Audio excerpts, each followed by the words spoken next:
Sunday Igboho òòṣà akíkanjú ọkùnrin ogun ẹni wọ́n tì í sígbó tí ń tira ẹ̀ sójú ọ̀nà. Happy birthday to you. Congratulations. A kú oríire olóríire méjì lẹ́ẹ̀kan ṣoṣo. Oríire ọjọ́ ìbí a ṣe ọ̀pọ̀lọpọ̀ ẹ̀ láyé nínú ìdẹ̀ra àti àlàáfíà. Oríire ẹlẹ́ẹ̀kejì kíkúrò nínú ìgbèkùn ayé bọ́ sínú òmìnira. A kú oríire gbogbo ọmọ Yorùbá àtàtà, gbogbo ọmọ káàárọ̀ oòjíire, gbogbo àwa Yorùbá nation pátá a kú oríire Sunday Igboho. Wọ́n ní bájábá lẹ́ni lẹ́yìn á pọ̀ bọ́, bájábá lẹ́ni lẹ́yìn á sì pàgàrè. A dúpẹ́ púpọ̀ lọ́wọ́ gbogbo ẹni tó ṣe kò kárí Sunday Igboho láti jáde kúrò lọ́wọ́ àwọn amúnimúni ayé yìí tó sì bọ́ sínú òmìnira ara rẹ̀. A kí yín gbogbo ẹ̀yin àgbàlagbà, gbogbo ẹ̀yin ládéládé, gbogbo ẹ̀yin lóyèlóyè, gbogbo ẹ̀yin professors pátá a kí yín o. Bàbá wa Bánjí Akíntóyè a kí yín. Bàbá wa Professor Wọlé Ṣóyínká a kí yín o.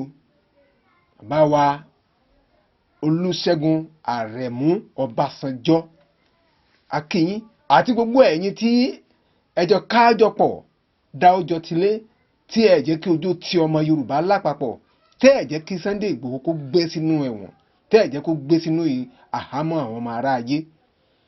A dúpẹ́ púpọ̀ lọ́wọ́ yín. A kú déédéé ìwòyí gbogbo ojú tó ń wò mí, etí tó ń gbọ́ mi o. Ẹ káàbọ̀, ìkànnì Atẹnúwíjọ́ lẹ̀ ń gbọ́, níbi tí ẹ ti máa ń gbọ́ ètò lóríṣiríṣi, ètò ọ̀kan òjọ̀kan. Mo dé ní àkókò yìí, mi ò mọ àkókò tẹ́ ẹ wà, níbi tẹ́ ẹ wà, ó lè jọ́sàn, ó lè jálẹ́, ó lè jẹ́ lóru. A kú déédéé ìwòyí.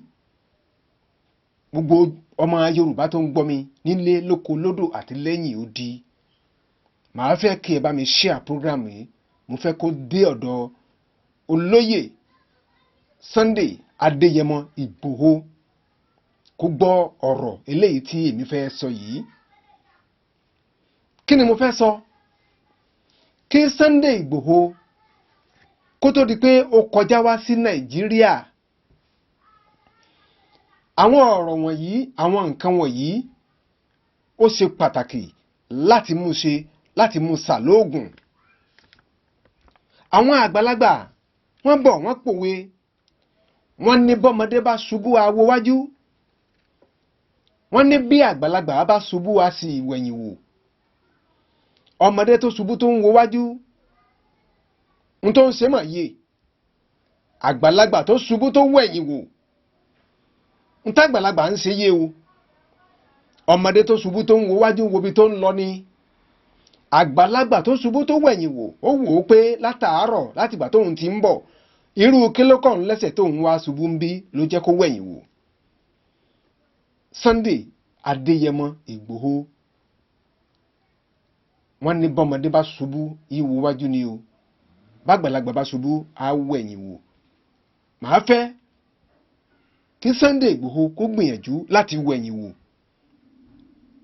Àwọn nǹkan wọ̀nyí ó ní mo fẹ́ kí Sunday Ìgbòho kó mú ṣe, kó mú ṣàlóògùn. Gbogbo ojú tó ń wò mí, ẹ bá mi share program yìí sẹ́, ẹ jẹ́ kó dé ọ̀dọ̀ olóyè Sunday Ìgbòho. Àkọ́kọ́, mo fẹ́ kí olóyè Sunday Ìgbòho kó mọ̀ wípé ọ̀tá wà nínú ọ̀rẹ́, ọ̀rẹ́ sì wà nínú ọ̀tá. Gbogbo ẹni tó ń fẹyín sí ni kọ́lọ̀ rẹ̀ ni o, bẹ́ẹ̀ ni gbogbo ẹni tó ń dijú kókó sí ni kọ́lọ̀tá ẹni. Gbogbo àwọn tí wọ́n jọ ń kiri, gbogbo àwọn tí wọ́n ń ṣùgbà ọ̀pọ̀lọpọ̀, tí wọ́n ń sùn ràìnràìn, wọ́n ní lówe làálùlù ògìdìgbò. Ẹlẹ́ẹ̀kejì, arére bá ní jẹ́ àgbọ̀n ìsàlẹ̀ lọ́mọ aráyé.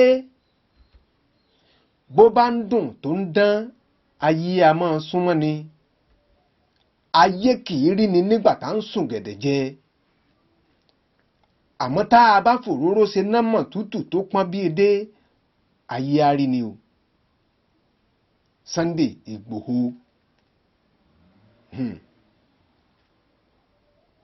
má gbàgbé ìwà ọmọ Yorùbá, ìwà ọmọ bíbí ilẹ̀ Yorùbá, ìlú abínibí bàbá rẹ. má gbàgbé ìwà ọmọ Yorùbá tí wọ́n sọ pé máa jó lọ máa jó lọ máa jó lọ à ń wẹ̀yìn rẹ. bí o bá fẹ́ jó fún ọmọ Yorùbá máa jó láàrin ọmọ Yorùbá, má jó níwájú ọmọ Yorùbá o, torí ọmọ Yorùbá nígbàgbọ́ nínú pé máa jó lọ níwájú ká máa wẹ̀yìn rẹ lẹ́yìn. tí wọ́n bá gbọ́ tí báńgà bá dún lásán tó o bá wẹ̀yìn wò o ò rí wọn mọ́.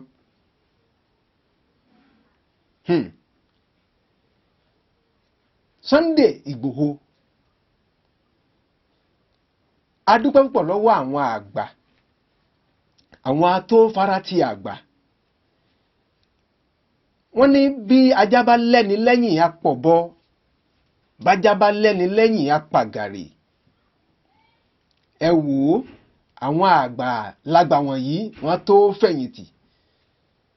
tó bá tiẹ̀ jẹ́ ti àwọn wọ̀nyí lásán, tí àwọn wọ̀nyí bá fọwọ́ sí wípé Yorùbá nation, tí wọ́n bá lè náwó sókè pé àwọn faramọ́ Yorùbá nation lónìí, láìsí wàhálà láìsí làálàá, Yorùbá nation ti dúró wám. àwọn bíi bàbá wa Bánjí Akíntóyè tó jẹ́ wípé àwọn sì wà gbọ́n lẹ́yìn Yorùbá nation. bó bá fi ń di pé Professor Wọlé Ṣóyínká bá ti ń fara mọ́,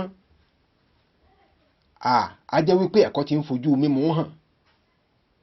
ká tó wá máa sọ̀rọ̀ nípa bàbá wa Olúṣẹ́gun Ọbásanjọ́ Àrẹ̀mú Ẹbọra Òwu. bí irú àwọn wọ̀nyí bá ti ń fi ara mọ̀ wípé Yorùbá nation, ẹ jẹ́ ká mọ̀ wípé ká máa fi ọkàn wa balẹ̀ wípé Yorùbá nation ó ti materialize. ṣùgbọ́n kíní kan ni mo fẹ́ ká mọ̀, olóyè Sunday Igboho. wọ́n ní oògùn ló lọ́jọ́ ìpọ́njú, orí ẹni ló lọ́jọ́ gbogbo.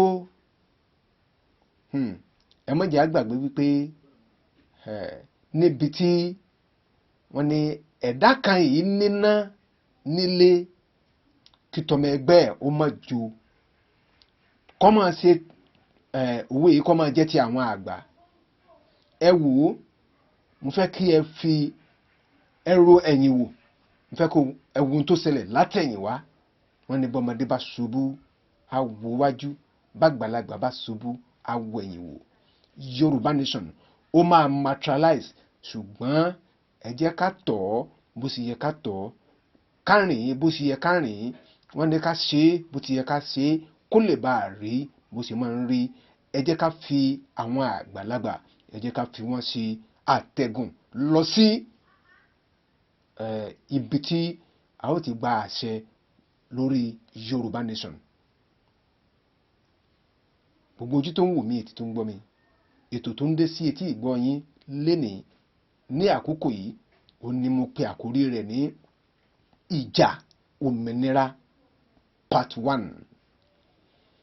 ẹ bá mi share program yìí, ẹ bá mi like, ẹ bá mi subscribe sí. iná ò ní tán owó yín. orúkọ tèmi ò yí padà, Àtẹnuwíjọ́ ní ìkànnì Àtẹnuwíjọ́ TV.